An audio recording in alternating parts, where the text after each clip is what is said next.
même, je dirais, j'ai appris à me connaître. J'ai pris conscience de tellement de choses, quoi. Je n'ai pas été éduquée dans cet état d'esprit à écouter son corps, écouter ses besoins. Pas du tout. Chez moi, c'était on y va. Hein. Donc, c'était pas du tout. Je n'ai pas été baignée là-dedans. Donc, j'ai vraiment appris à m'écouter. Puis voilà, j'ai découvert plein de trucs. C'était formidable. J'ai compris plein de choses sur moi et sur le monde aussi, parce que en fait, c'est pas que une introspection. C'est une ouverture vers le monde aussi. Cette découverte-là. Donc ça, c'est chouette.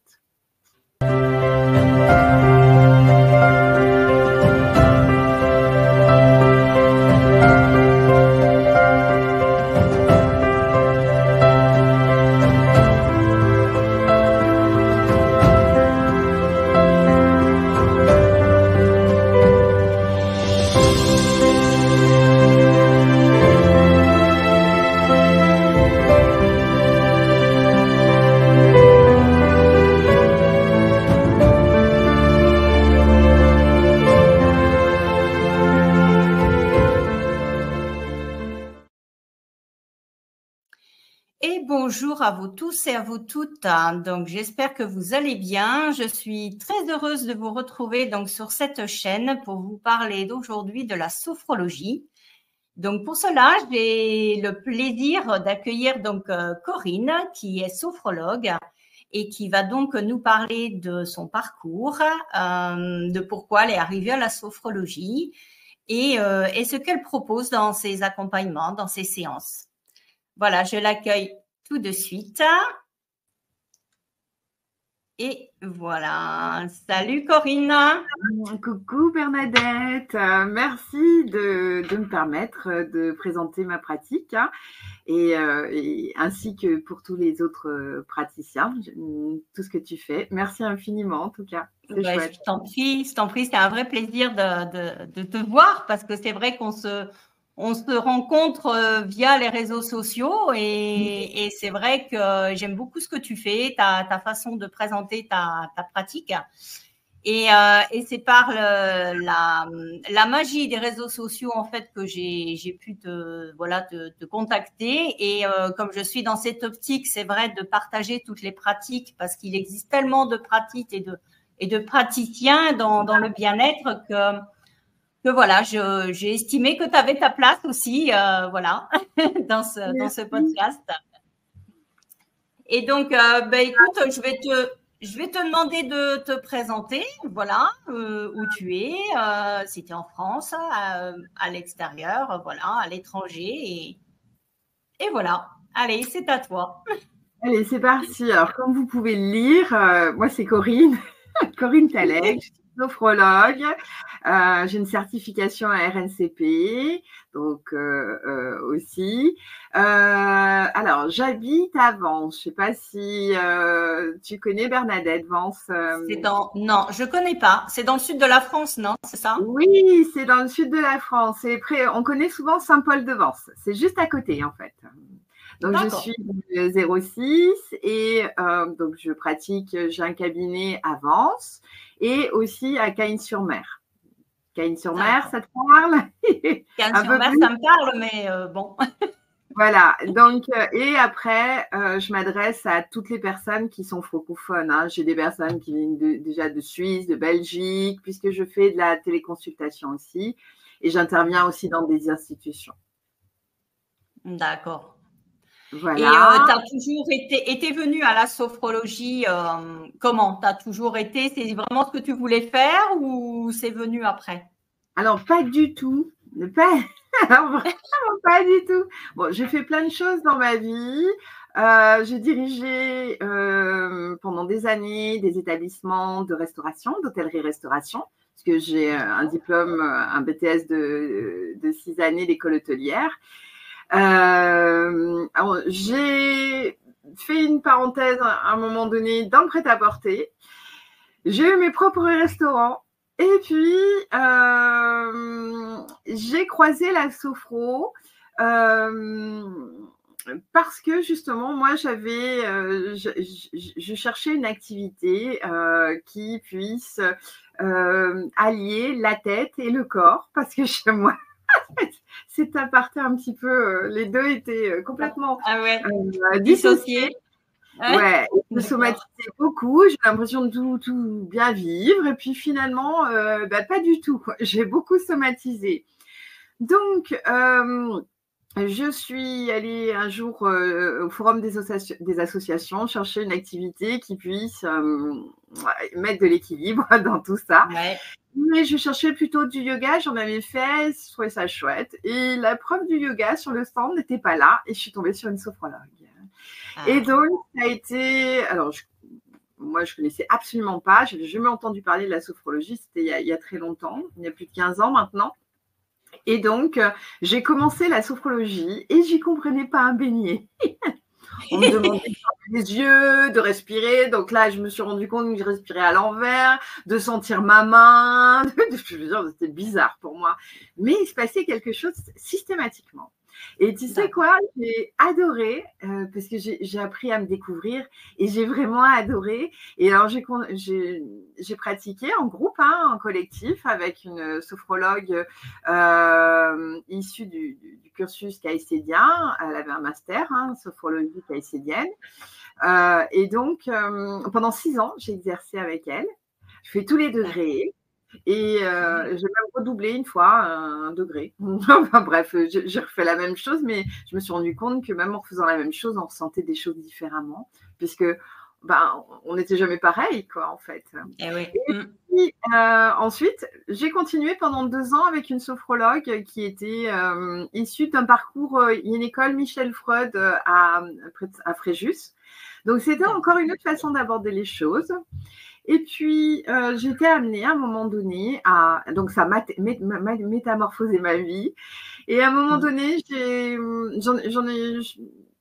j'étais passionnée par le développement personnel. Ça a été une grande révélation pour moi. Et j'ai eu envie de faire autre chose, comme j'avais déjà fait plein de choses. Et donc, j'ai décidé, comme une évidence, de choisir la sophrologie parce que c'était testé et approuvé. Et voilà, et la sophrologie m'a accompagnée vraiment dans tous mes changements de vie, etc. Ça a été extraordinaire, un super parcours. Donc voilà pourquoi, Bernadette, je suis sophrologue. Ouais. C'est un métier de passion avant tout. Un métier de passion, ouais. C'est ce que j'entends, ça s'entend très bien dans ta voix et c'est vrai que toi, ça t'a complètement métamorphosé. Donc, pour le coup, tu es revenue alignée, tu t'es redécouverte finalement grâce à la respiration, grâce à tout ce qu'on peut pratiquer.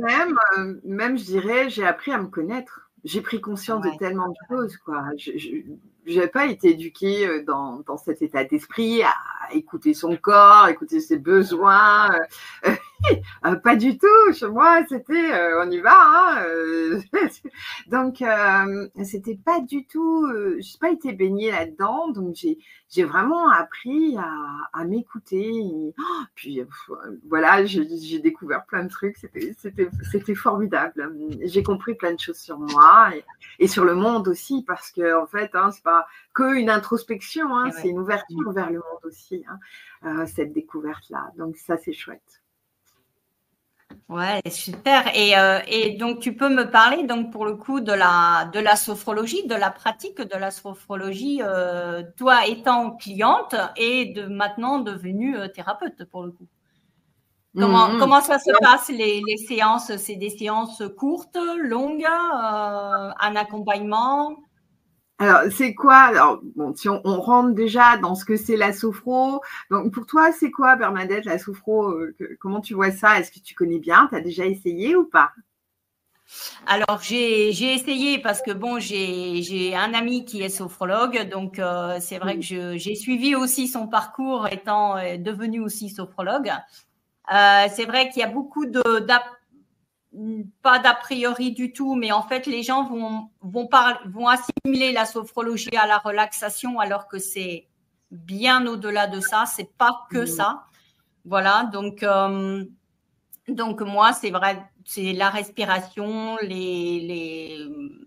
voilà, la reconnexion à son corps, pouvoir libérer tous les blocages qu'on peut avoir dans notre corps, quoi. Enfin, la priorité, je pense qu'elle est, pour que les gens arrivent à la sophrologie, il faut qu'ils aient déjà quelques blocages et qu'ils aient conscience de ça, non? Oui, enfin, tu vas pas à la sophro, histoire de comme ça, comme si tu vas faire du tennis. Non, en général, quand tu viens voir un sophrologue, c'est que tu as une problématique, tu vois, Ouais. que tu souhaites régler. Enfin, c'est mieux. Après, il y en a par curiosité, effectivement, qui sont amenés à pratiquer de la sophrologie. Et comme tu le disais, en fait, la détente, alors oui, mais c'est un moyen qu'on utilise, tu vois. La respiration, c'est un moyen. La détente, c'est un moyen d'accès justement à la sophrologie. Donc, on utilise la visualisation et des contractions musculaires. On travaille beaucoup avec le corps, enfin, on travaille avec la tête, le corps. Enfin, l'idée, c'est que tout soit de remettre un équilibre dans nos différents univers, avec la tête, le corps, les émotions, en fait, pour retrouver une certaine harmonie. Donc, je ne vais pas te raconter l'histoire totale de la sophrologie. Je pense que ceux qui nous écoutent, ça ne les intéresse pas. Mais c'est une jeune pratique. Elle date de 1960. Elle a été créée par un médecin, un neuropsychiatre. Et donc, en fait, lui, il a fait un mix de plein de techniques. Il a pris des techniques orientales avec le zen, le bouddhisme, la méditation, le yoga aussi, beaucoup de postures de yoga, mais tranquille. Hein. C'est vraiment, c'est tout doux. Hein. Et il a pris aussi des techniques occidentales, notamment avec la psychologie, les neurosciences, l'hypnose, la psychanalyse, enfin plein de trucs. Et donc, il a créé quelque chose pour ses patients dont il était arrivé, je pense, à la limite avec les techniques qu'il y avait aussi actuelles. Donc, on utilise aussi l'hypnose, qu'on utilise aussi en visualisation, mais d'une autre façon. Donc voilà un petit peu ce que c'est la sophro. Elle est utilisée, ce qui est le plus intéressant, dans différents domaines. Alors, en premier, elle a été utilisée surtout pour les sportifs. Tu vois, toutes les préparations mentales, on ne peut même pas imaginer, mais les premiers grands clubs qui ont utilisé la sophro, c'était les rugbyman. Ok, d'accord. Donc, pour tout ce qui est préparation mentale, par exemple, quand ils avaient raté un match, justement, se focaliser sur la réussite et pas rester sur un échec, tu vois. Se concentrer, vraiment. Donc, voilà, pour tout ça. Et c'est aussi aujourd'hui utilisé beaucoup dans tout ce qui est milieu hospitalier, comme soins de support. Par exemple, moi, j'ai été formée à la sophrologie et l'hypnose médicale au centre La Cassagne à Nice, un gros centre pour les cancers, tu vois, en oncologie. Et donc là, il y a un sophrologue qui est tout le temps là-bas, qui est voilà, pour permettre aux personnes de s'apaiser par rapport à la douleur, tu vois. Tout ça, de mieux vivre, les accompagner dans leur maladie, avec leur maladie aussi, et puis par rapport aussi à l'estime de soi, quoi. Hein, tu vois, on n'est pas une maladie, hein, donc leur faire prendre conscience. Donc ça, c'est chouette. Mais en général, on utilise vraiment la sophrologie pour améliorer tous les bobos, les problèmes du quotidien, tu vois, apprivoiser les émotions, des personnes qui sont très, très colériques, par exemple, le stress, pour le diminuer, quoi, tu vois, apprendre des techniques pour vraiment gérer l'anxiété, tout ce qui est... voilà. Mais pour plein d'autres choses, on peut l'utiliser pour plein d'autres choses, quoi, en fait. Donc voilà, par rapport à la sophrologie et pourquoi on pourrait aller voir un sophrologue, en fait, hein, tu vois. Après, pour les acouphènes, accompagner aussi des personnes pour les acouphènes, c'est tellement vaste que... Ouais, c'est vraiment. Et toi, tu as une spécialité ou alors tu laisses ouvert à large public ou tu t'es spécialisé pour tel ou tel profil? Alors, bah, j'ai beaucoup enfin, je me suis spécialisée, ouais, j'ai beaucoup de centres d'intérêt. J'ai une formation d'accompagnement en fin de vie, j'ai aussi tout ce qui est oncologie, accompagnement, tu vois, comme soins de support, hein, pour les personnes qui ont des problématiques. Les enfants, j'ai aussi une formation sur les enfants HPI, enfin j'ai plein de formations. Mais ce que je me suis rendu compte dans mon cabinet, c'est que j'avais énormément de personnes hypersensibles. Bon, moi, à l'époque, je ne savais pas trop, quand j'ai commencé il y a 7 ans, ce que c'était l'hypersensibilité. Hein. Je ne savais même pas que j'étais hypersensible aussi. Et donc, je me suis rendu compte que j'avais beaucoup de personnes qui venaient me voir en disant « Ouais, moi, je suis hypersensible, moi, je suis HPI, j'ai fait des tests, machin. » Et donc, je me suis intéressée et en fait, je me suis rendu compte que 90% des personnes qui venaient me voir étaient comme ça. Et je me suis moi-même rendu compte que j'étais, alors que je l'étais. Donc c'est un public que j'aime, quoi, tu vois. On se comprend. Moi, tout ce que... Alors, bien sûr, j'accueille toutes les autres personnes. Hein. J'ai aussi des personnes qui ne sont pas hypersensibles. Mais c'est vraiment... j'ai adapté tout ce que je faisais, toute la sophrologie que je fais pour eux. Pour moi, c'est une évidence. Donc voilà, donc ça, c'est vraiment les personnes avec qui j'aime beaucoup travailler, en sachant quand même que les personnes qui ont une grande sensibilité, dites hypersensibles, souvent ne savent pas qu'elles le sont. Ouais. Tu vois, elles galèrent pendant des années avec ce qu'elles sont trop, elles pleurent tout le temps, enfin elles pleurent souvent, mais il n'y a pas que ça, il y en a qui pleurent pas tout le temps, mais voilà, qui ont vraiment des caractéristiques et donc j'accueille toutes les personnes qui le sentent et puis hypersensibles ou pas, ou qu'elles le savent ou pas, mais vraiment, souvent les personnes qui viennent me voir sont des personnes très sensibles. Après, je ne prends pas les enfants. C'est un public que je laisse à d'autres personnes. Tu vois, je suis plus à l'aise sur des accompagnements en fin de vie, par exemple. Tu vois. Mais je prends les enfants à partir de 12 ans. D'accord. Voilà, jusqu'à 99 ans. J'ai même eu une personne qui avait 93 ans. Alors, une patate, hein, tu n'aurais jamais cru qu'elle avait son âge. Et donc, voilà, donc toutes les personnes qui souhaitent améliorer leur qualité de vie, quoi, tu vois, et pas rester dans leur problématique en disant que ça passe. Après, il y a beaucoup d'accompagnements, par exemple pour l'arrêt du tabac, il y a des choses comme ça aussi. Est-ce que toi, tu fais ce genre d'accompagnement ou pas? Alors, moi, je pense qu'il y a des pratiques qui sont peut-être plus appropriées pour l'arrêt du tabac. Alors moi, je suis une ancienne fumeuse et je fume encore la cigarette électronique, donc j'ai mes petits trucs. Mais je pense surtout que la sophrologie va accompagner les personnes qui ont décidé d'arrêter de fumer. Oui, mais elle ne va pas te faire arrêter de fumer. Tu vois, là, pour ça, il y a d'autres techniques qui sont en hypnose, etc., en quelques séances, si tu es prêt. Déjà, c'est important d'être prêt. Avec l'hypnose, tu peux arrêter de fumer. Moi, ce n'est pas du tout mon créneau. J'accompagne les personnes qui ont arrêté de fumer à mieux vivre cet arrêt. Tu vois, ce n'est pas la même chose que je fais arrêter de fumer. Donc, ça, ce n'est pas du tout mon créneau. Et voilà, il y a des pratiques qui sont, pour certaines choses, plus appropriées, je trouve, que d'autres. Oui, bien sûr. Et je n'ai pas à le dire.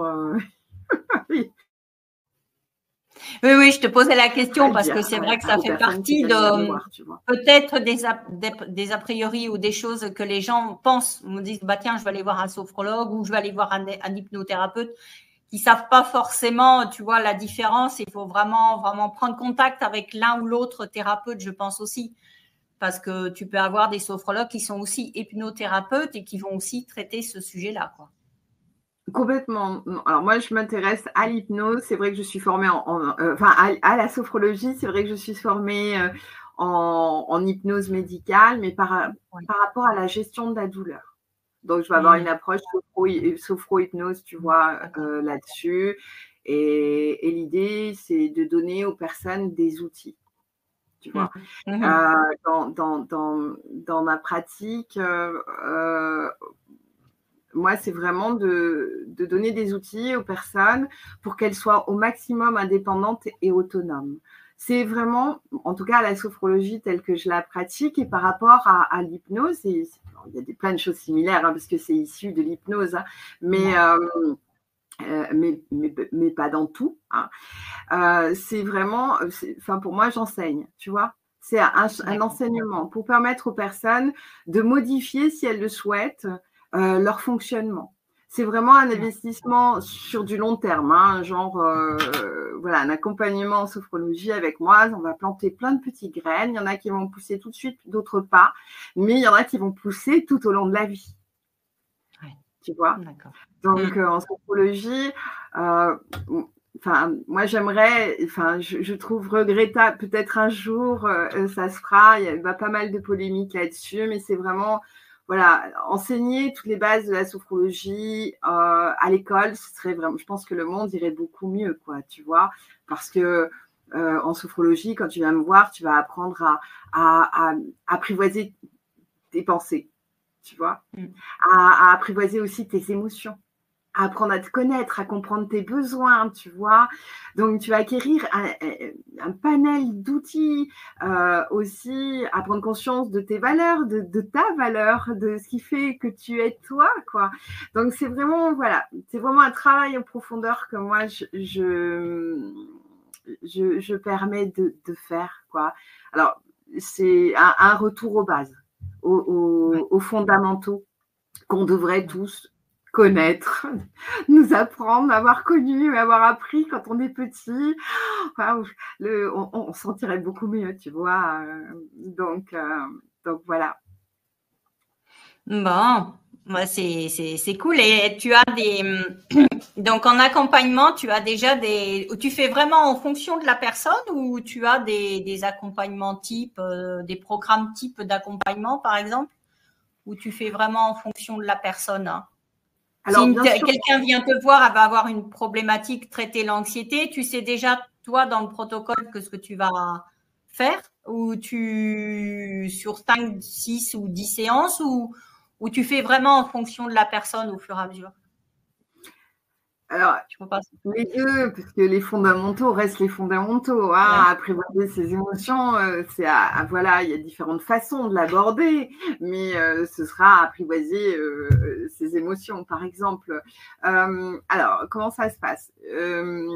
Les personnes qui viennent me voir, elles viennent avec leurs problématiques. On passe pas mal de temps. Moi, je mets 1h30, voire 2 heures, tu vois, à rédiger une anamnèse. Bon, je suis supervisée par un psychanalyste, donc j'ai beaucoup bossé sur moi en psychanalyse.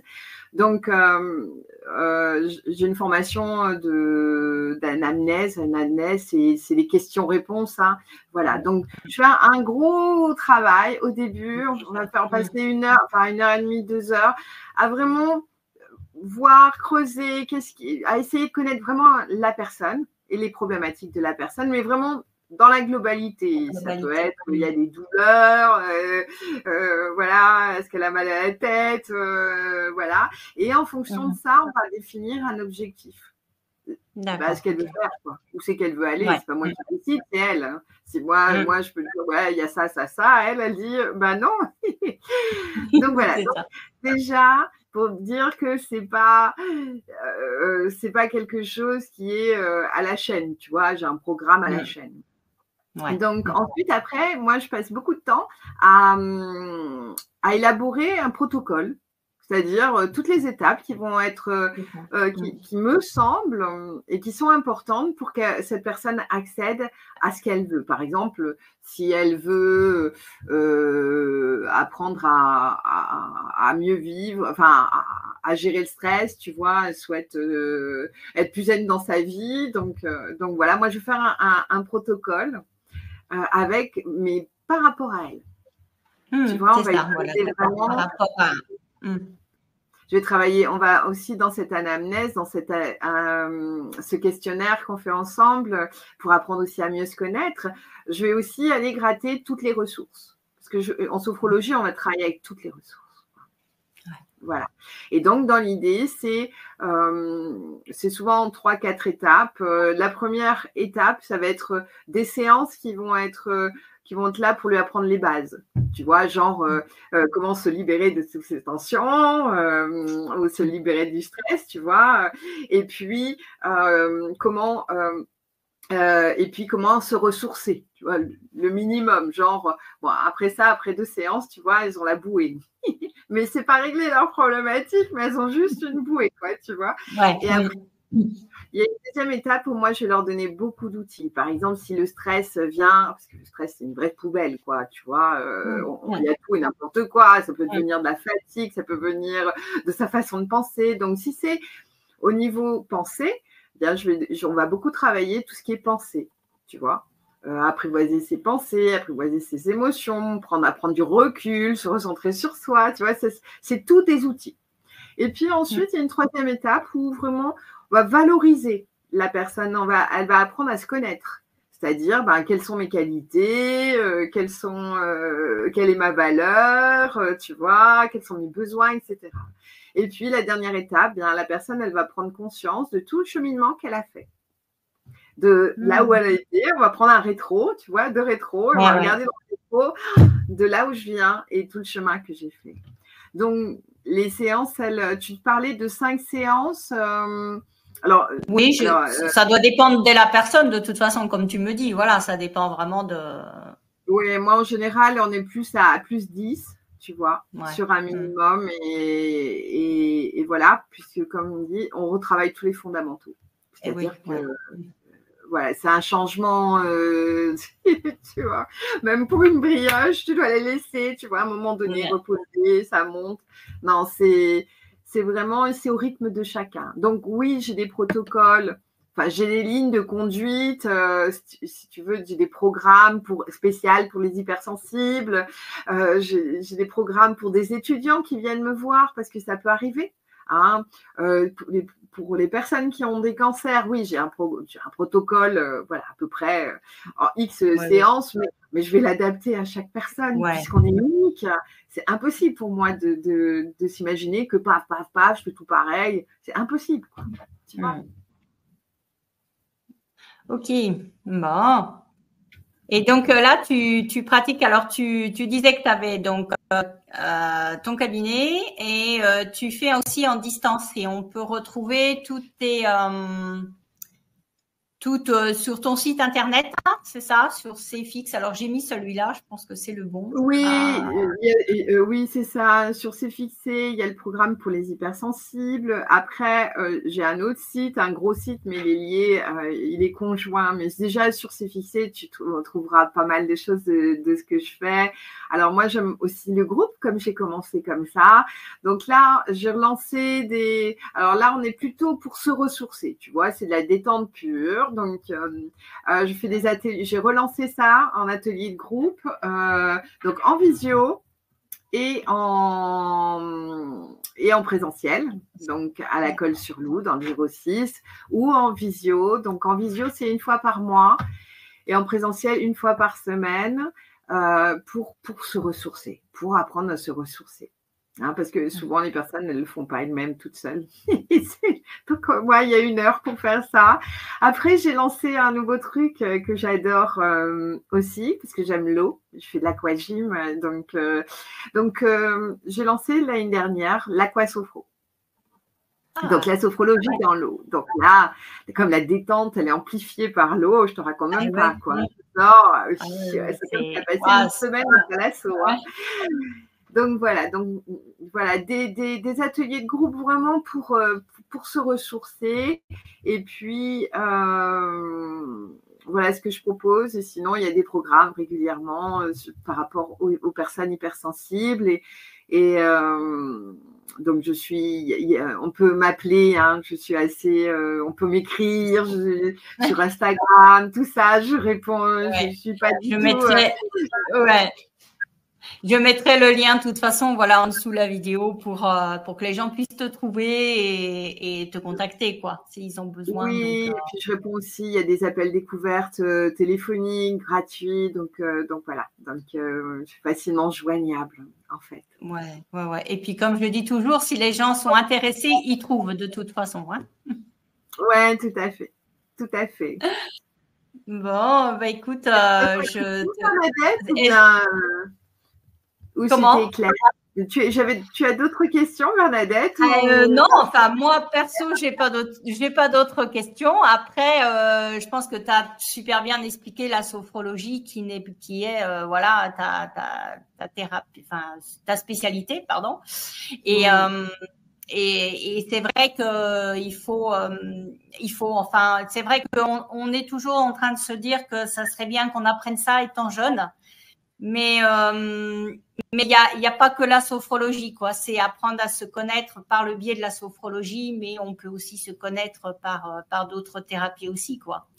Mais il y a des bases qui sont globales à tellement de choses que la respiration, tu vas la retrouver un peu partout. Même dans les massages, tu vas avoir la respiration. Oui. Donc c'est vrai qu'il y a des fondamentaux que voilà qu'il faudrait effectivement peut-être instaurer peut-être au niveau des écoles, étant plus jeune, à la maison aussi. Mais bon, grâce à toi et grâce à d'autres thérapeutes, on arrive à ancrer ça petit à petit dans les familles et pour qu'elles se le font eux-mêmes, elles les apprennent avec les enfants. C'est aussi un bon moyen aussi de faire renverser les choses pour qu'à l'avenir, ça devienne systématique et normal, entre guillemets, quoi. Hein. Complètement d'accord avec toi. Je pense qu'on est tous, enfin, on est unique, hein, forcément. Et donc, il y a plein de pratiques pour plein de gens différents. Et l'idée, c'est de trouver ce qui nous convient le mieux. Hein. Et la sophro ne convient pas à tout le monde et c'est OK, quoi. Voilà, comme j'ai expliqué, moi, on est plus dans le fonctionnement, voilà, l'autonomie, la responsabilisation. Après, des fois, il y a des pratiques, comme j'ai dit tout à l'heure pour l'hypnose. Voilà, nous, en sophro, et puis en hypnose, ça va être destiné pour certains types, tu vois, de choses. Toi, tes pratiques énergétiques, elles sont destinées pour certaines choses. Et voilà, et tout le monde a sa place et son rôle à jouer pour des personnes qui sont aussi différentes et qui ont des besoins aussi différents. Ouais, tout à fait. Bon, je te remercie beaucoup. Est-ce que tu aurais, bon, ça fait un petit mot à la fin pour les gens qui, je sais pas, qui auraient envie d'aller voir un peu un sophrologue? Qu'est-ce qui pourrait, est-ce que tu aurais un conseil à leur donner pour aller voir, par exemple, ils vont taper, hein, parce que généralement les gens ils cherchent sur Google sophrologue, ils vont taper dans leur région et pourquoi aller voir telle ou telle personne? Est-ce que tu aurais un conseil par rapport à tes clients, à ces futurs clients peut-être aussi pour toi, mais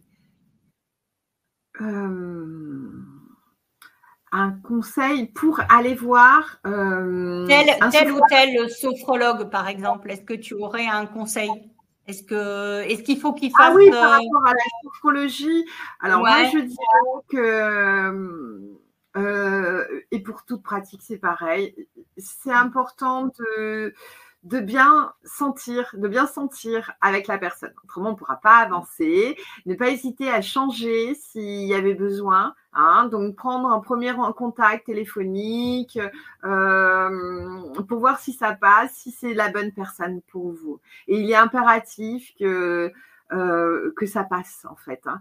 Et c'est pas parce que c'est pas passé avec une personne que avec une autre ça sera pas la bonne. Donc s'écouter vraiment et ne pas hésiter à faire comme un devis, hein, 3 devis, pareil, à avoir à essayer 3 personnes ou même à le sentir au niveau de la voix. Voilà. Faire confiance à… qui répond vraiment bien à la problématique, en fait. Ouais. Voilà, ça, ce serait vraiment dans le choix du sophrologue. Bon, généralement, il y a beaucoup d'écoles qui sont très… donc, on est attiré par ce qu'on connaît aussi. Mais bon, voilà, le conseil, ouais. Ne pas hésiter à aller voir plusieurs, à la téléphoner, voir si ça passe ou pas.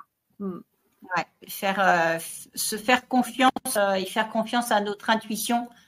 Voilà, vraiment d'avoir le ressenti visuel, aller voir ce que les gens proposent, les avoir, comme tu dis, au téléphone ou même carrément aller se déplacer aussi, hein, parce que c'est bien aussi d'avoir ce premier feeling et de pas comme tu dis, ne pas rejeter forcément cette pratique-là parce qu'on n'était pas bien avec un sophrologue type et voilà, ne pas se dire que la sophrologie c'est pas pour moi, non, parce que peut-être qu'avec une autre personne ça passera mieux, quoi.